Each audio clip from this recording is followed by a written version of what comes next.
Hi guys, आप सबका हमारे यूट्यूब चैनल तस्मीर कैरियर एकेडमी पे स्वागत है। गाइज, आज जो हम आपको डिटेल देने जा रहे हैं वो देने जा रहे हैं बीपीएससी रिक्रूटमेंट 2025 के नोटिफिकेशन के बारे में। बीपीएससी यानी कि बिहार पब्लिक सर्विस कमीशन ने असिस्टेंट सेक्शन ऑफिसर्स की 41 वैकेंसीज के लिए अपना नोटिफिकेशन जारी किया है। अगर आप भी इन वैकेंसीज के लिए अप्लाई करना चाहते हैं तो गाइज ये वीडियो आपके लिए बहुत ज्यादा इंपॉर्टेंट है, क्योंकि इस वीडियो में हमने पूरा डिटेल में बताया कि क्या मिनिमम क्वालिफिकेशन मांगी गई है, क्या आपका सिलेक्शन प्रोसेस रहेगा, लास्ट डेट अप्लाई करने की कब है और ऑनलाइन जाकर के कैसे आपको रजिस्ट्रेशन और फॉर्मेलिटीज पूरी करनी होगी। तो गाइस पूरा वीडियो देखिएगा और साथ ही साथ में हमारे इस यूट्यूब चैनल को सब्सक्राइब कर लें, लाइक करें और ज्यादा से ज्यादा शेयर करें। तो गाइस सबसे पहले बात करते हैं इनकी ऑफिशियल वेबसाइट की। इनकी जो ऑफिशियल वेबसाइट है वो है www.bpsc.bihar.gov.in, जहां पर जाकर के आपको रजिस्ट्रेशन और फॉर्मेलिटीज पूरी करनी है। रिक्रूटमेंट अथॉरिटी जो रहेगी आपकी बीपीएससी रहेगी, यानी कि बिहार पब्लिक सर्विस कमीशन रहेगी। पोस्ट नेम की अगर बात करें तो ये आपकी एएसओ की रहेगी, यानी कि असिस्टेंट सेक्शन ऑफिसर्स की रहेगी।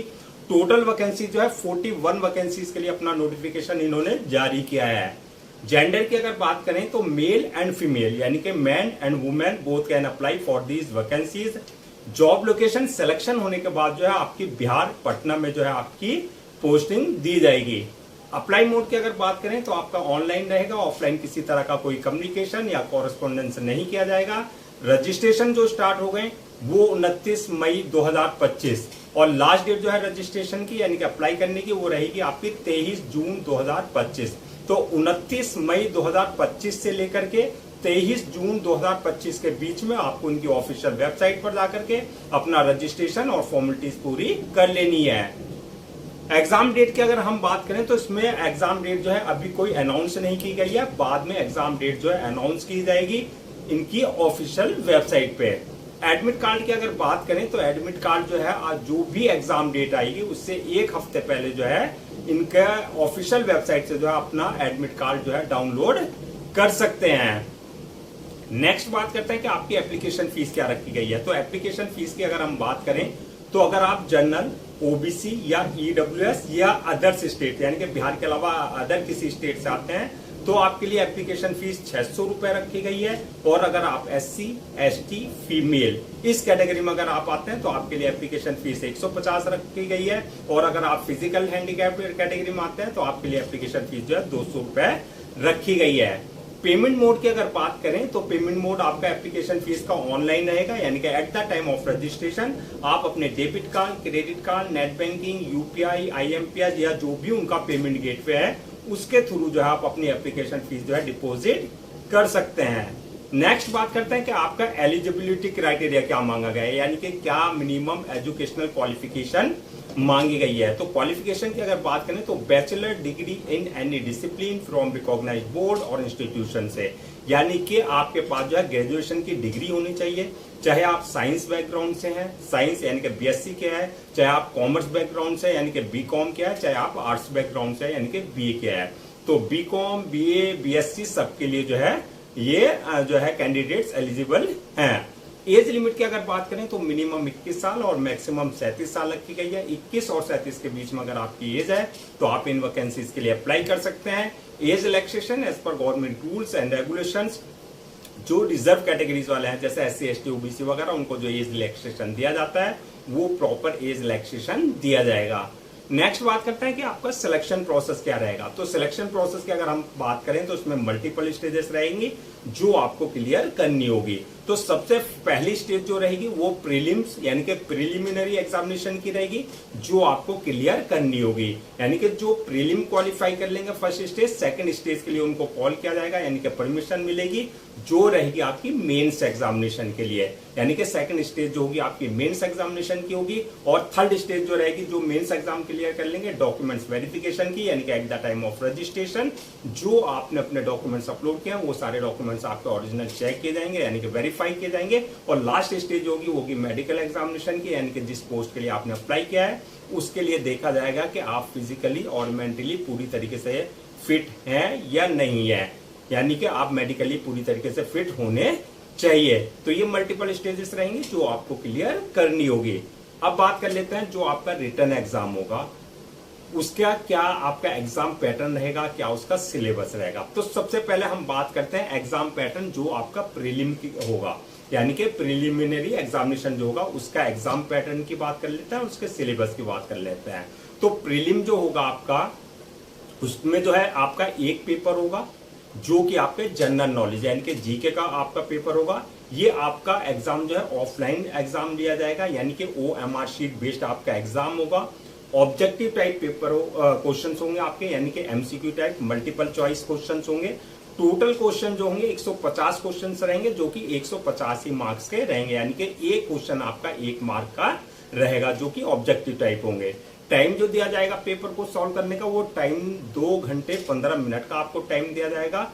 2 घंटे 15 मिनट के अंदर अंदर जो है आपको पूरा पेपर सॉल्व करना होगा। मीडियम की अगर बात करें, मीडियम ऑफ एग्जामिनेशन की, तो हिंदी और इंग्लिश, यानी कि हिंदी और इंग्लिश दोनों लैंग्वेज में पेपर होंगे। जिसमें भी आप कंफर्टेबल हो लैंग्वेज में, उस लैंग्वेज में आप अपना पेपर जो है यानी कि आंसर दे सकते हैं। तो ये है आपका प्रीलिम्स का आपका जो है एग्जाम पैटर्न। अब बात कर लेते हैं आप जो है इसके सिलेबस की, यानी कि जो प्रीलिम का सिलेबस है। तो इसमें जो सिलेबस रहेगा आपका जनरल स्टडीज से 50 क्वेश्चंस होंगे। दूसरा आपका जनरल साइंस एंड मैथमेटिक्स से आपके 50 क्वेश्चंस होंगे। और थर्ड जो रहेगा आपका मेंटल एबिलिटी टेस्ट से आपके 50 क्वेश्चंस होंगे, यानी कि आपके इस तरीके से 150 क्वेश्चंस आपका general studies, general science and mathematics और मेंटल एबिलिटी से आपके जो है जो क्वेश्चंस रहेंगे। अब बात करते हैं नेक्स्ट, जो प्रीलिम क्वालिफाई कर लेगा उसका जो मेंस एग्जाम होगा। तो मेंस एग्जामिनेशन में जो होंगे आपके इसका जो एग्जाम पैटर्न रहेगा, इसमें आपके टोटल 2 पेपर होंगे। पेपर 1 जो होगा वो जनरल हिंदी का होगा, पेपर 2 जो होगा वो जनरल नॉलेज का होगा। तो सबसे पहले बात करते हैं जनरल पेपर हिंदी की। जनरल हिंदी का जो पेपर फर्स्ट होगा, तो पेपर फर्स्ट जो है जनरल हिंदी का ऑफलाइन होगा, OMR शीट बेस्ड आपका एग्जाम लिया जाएगा। दूसरा पेपर जो क्वेश्चन होंगे ऑब्जेक्टिव टाइप, यानी कि MCQ type multiple choice question होंगे।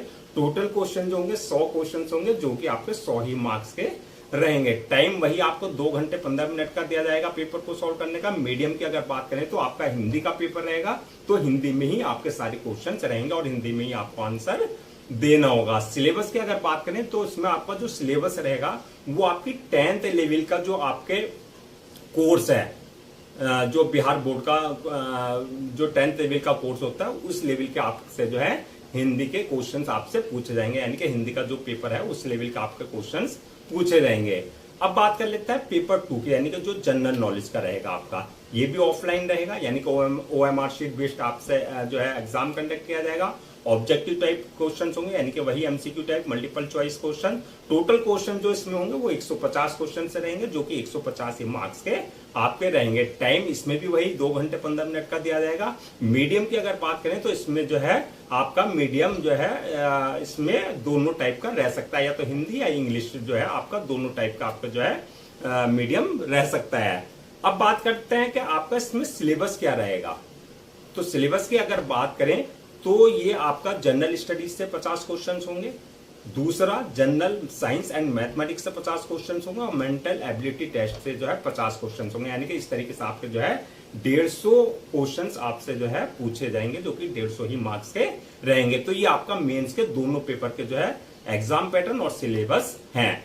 अब बात करते हैं फाइनल मेरिट लिस्ट किस बेसिस पे बनेगी। तो फाइनल मेरिट लिस्ट जो बनेगी, जो मेंस आपका जो रिटर्न एग्जाम कंडक्ट किया गया है उस बेसिस पे जो मार्क्स आपने ऑब्टेन किए हैं उस बेसिस पे आपकी फाइनल मेरिट लिस्ट तैयार की जाएगी। सैलरी एंड अलाउंसेस की अगर बात करें तो सैलरी जो स्टार्टिंग सैलरी रहेगी 44,900 से लेकर के आपका 1,42,400 तक रहेगी, यानी कि सिलेक्शन होने के बाद जैसे जैसे आपका जो है एक्सपीरियंस हो जाएगा उसके अकॉर्डिंग आपका जो है इंक्रीमेंट और प्रमोशन होता रहेगा। अलाउंसेस एंड अदर्स बेनिफिट्स की अगर बात करें तो वो एज पर गवर्नमेंट नॉर्म्स यानी कि रूल्स एंड रेगुलेशन आपको प्रॉपर दिए जाएंगे। अब बात कर लेते हैं जो आपकी 41 वैकेंसीज है, अगर हम इनको कैटेगरीज वाइज ब्रेक डाउन करें तो किस कास्ट के लिए कितनी वैकेंसीज रिजर्व रखी गई है। तो जनरल वालों के लिए 16 वैकेंसीज है, BC वालों के लिए 9 है, BC फीमेल वालों के लिए 1 है, EBC वालों के लिए 1 है, SC वालों के लिए 9 है, ST वालों के लिए 1 है और EWS वालों के लिए 4 वैकेंसीज। इस तरीके से आपकी 41 वैकेंसी जो है फिल की जाएगी। नेक्स्ट बात करते हैं कि आपका अप्लाई करने से पहले क्या क्या आपको डॉक्यूमेंट्स रेडी रखने हैं। तो डॉक्यूमेंट्स की अगर बात करें, जैसे आपकी एकेडमिक सर्टिफिकेट्स है, चाहे 10th की मार्कशीट, 12th की मार्कशीट, उसका सर्टिफिकेट, इसके अलावा जो आपकी बैचलर डिग्री है, चाहे वो आपने सेमेस्टर वाइज किया है, चाहे वो आपने ईयर वाइज किया है, उसकी मार्कशीट, वो सारे डॉक्यूमेंट जो आपको पहले से स्कैन कॉपी करा करके रखने हैं। इसके अलावा जो अगर आपको पास किसी तरह का कोई एक्सपीरियंस है तो कंसर्न अथॉरिटी और कंसर्न डिपार्टमेंट से आपके पास एक्सपीरियंस लेटर होना चाहिए। इसके अलावा जो आपका बर्थ सर्टिफिकेट है, यानी कि अगर आपके 10th की मार्कशीट में डेट ऑफ बर्थ अगर मेंशन नहीं है तो बर्थ सर्टिफिकेट आपके पास कंसर्न अथॉरिटी से होना चाहिए। कास्ट सर्टिफिकेट, यानी कि अगर आप SC ST OBC वगैरह का किसी भी तरह का कोई रिजर्वेशन ले रहे हैं कास्ट बेस्ड पे, तो कास्ट सर्टिफिकेट आपके पास जो है कंसर्न अथॉरिटी से होना चाहिए। इसके अलावा जो है आपका डिसेबिलिटी सर्टिफिकेट, यानी कि अगर फिजिकल हैंडीकैप का आप किसी तरह का कोई रिजर्वेशन ले रहे हैं तो डिसेबिलिटी सर्टिफिकेट आपके पास जो है कंसर्न अथॉरिटी से होना चाहिए। डोमिसाइल सर्टिफिकेट होना चाहिए। इसके अलावा जो है इनकम सर्टिफिकेट, यानी कि अगर EWS इकोनॉमिकली वीकर सेक्शन का अगर आप किसी तरह का कोई रिजर्वेशन ले रहे हैं तो इनकम सर्टिफिकेट आपके पास जो है कंसर्न अथॉरिटी से होना चाहिए। इसके अलावा जो है passport size photo, signature, thumb impression, जो भी रिक्वायर्ड डॉक्यूमेंट्स है वो सारे डॉक्यूमेंट जो आपको पहले से स्कैन कॉपी करा करके रखने हैं। अब बात कर लेते हैं कि आपका अप्लाई करने का क्या प्रोसीजर रहेगा। तो अप्लाई करने की अगर बात करें तो जैसे कि स्टार्टिंग में हमने बताया था, पूरा प्रोसेस आपका ऑनलाइन रहेगा। ऑफलाइन किसी भी तरह का कोई कम्युनिकेशन या कॉरेस्पॉन्डेंस नहीं किया जाएगा। ऑनलाइन अप्लाई करने के लिए सबसे पहले आप उनकी ऑफिशियल वेबसाइट www.bpsc.bihar.gov.in पर विजिट करना है। जब आप वहां विजिट करेंगे, होम पेज पर पहुंचेंगे, रिक्रूटमेंट वाले सेक्शन पे जाएंगे, वहां आपको लिंक मिलेगा, अप्लाई लिंक, वहां आपको क्लिक करना है।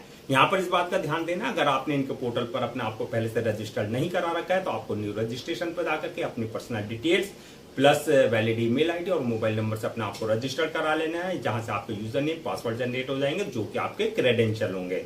अगर ऑलरेडी आपने इनके पोर्टल पर अपने आपको रजिस्टर करा रखा है तो जो आपका यूजर नेम पासवर्ड है यानी कि क्रेडेंशियल है, उससे आपको लॉग इन करना है। तो लॉगिन करने के बाद आपका एप्लीकेशन फॉर्म आ जाएगा जहां आपको पूरी डिटेल्स फिल करनी होगी, जैसे आपका नाम, आपका father name, mother name, date of birth, आपके एकेडमिक क्वालिफिकेशन, आपके प्रोफेशनल क्वालिफिकेशन, आपका एक्सपीरियंस, जो भी रिक्वायर्ड डिटेल्स है वो आपको बिल्कुल एक्यूरेट फिल करनी होगी।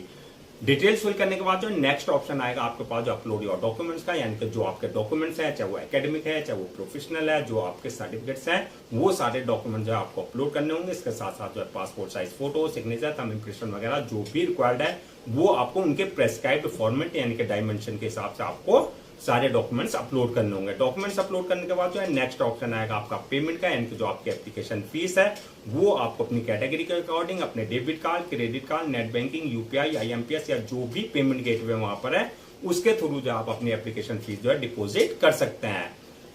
एप्लीकेशन फीस डिपोजिट करने के बाद जो है नेक्स्ट ऑप्शन आएगा आपके पास जो है फॉर्म को सबमिशन का, यानी कि अपलोड करने का। फॉर्म को सबमिशन से पहले जो है एक बार आप रिव्यू वाले ऑप्शन में जाकर के पूरी जो भी डिटेल्स आपने फिल की है वो आपको पूरा चेक कर लेना है, किसी तरह की कोई मिस्टेक तो नहीं है। अगर किसी तरह की कोई मिस्टेक है तो रिव्यू में जो है आपको रिव्यू से जो है उसमें करेक्शन कर सकते हैं। रिव्यू करने के बाद जो फॉर्म को सबमिट कर दें और सबमिट करने के बाद जो उसकी 1 या 2 कॉपी जो है प्रिंट आउट जरूर ले लें for your future reference, so that आपके पास जो है एक हार्ड कॉपी के रूप में एक ऑफिशियली रिकॉर्ड आपके पास हो जाए। तो गाइज ये थी आपकी Bihar public service commission recruitment 2025 के नोटिफिकेशन की डिटेल्स। आई होप आपके सारे डाउट्स क्लियर हो गए होंगे। अगर अब भी आपको किसी तरह का कोई डाउट है या क्वेरी है, कंफ्यूजन है, तो आप हमसे कमेंट सेक्शन में पूछ सकते हैं, हम उसका रिप्लाई जरूर देंगे। मैं एक बार फिर से रजिस्ट्रेशन डेट और लास्ट डेट रजिस्ट्रेशन की रिमाइंड करा देता हूं, सो दैट आप उसे नोट डाउन कर लें। रजिस्ट्रेशन जो स्टार्ट होंगे वो 29 मई 2025 से रजिस्ट्रेशन स्टार्ट होंगे और लास्ट डेट जो रहेगी रजिस्ट्रेशन की यानी कि अप्लाई करने की वो रहेगी 23 जून 2025। तो 29 मई 2025 से लेकर के 23 जून 2025 के बीच में आपको इनकी ऑफिशियल पोर्टल पर जाकर के अपना रजिस्ट्रेशन और फॉर्मेलिटीज पूरी कर लेनी है। गाइस, हम आपके लिए जितने भी गवर्नमेंट जॉब्स हैं या गवर्नमेंट एग्जाम्स हैं उससे रिलेटेड जितने अपडेट्स होते हैं उस पर वीडियोस लेकर के आते हैं। इसके साथ साथ जो है प्रॉपर कैरियर गाइडेंस पे आपके लिए वीडियोस लेकर के आते हैं। अगर आप भी चाहते हैं कि आपको प्रॉपर कैरियर गाइडेंस मिलती रहे, साथ ही साथ में आपको गवर्नमेंट जॉब्स और गवर्नमेंट एग्जाम्स के पूरे अपडेट्स मिलते रहे, तो आप लोगों से मेरी रिक्वेस्ट है आप हमारे इस YouTube चैनल को सब्सक्राइब कर लें, लाइक करें और ज्यादा से ज्यादा शेयर करें।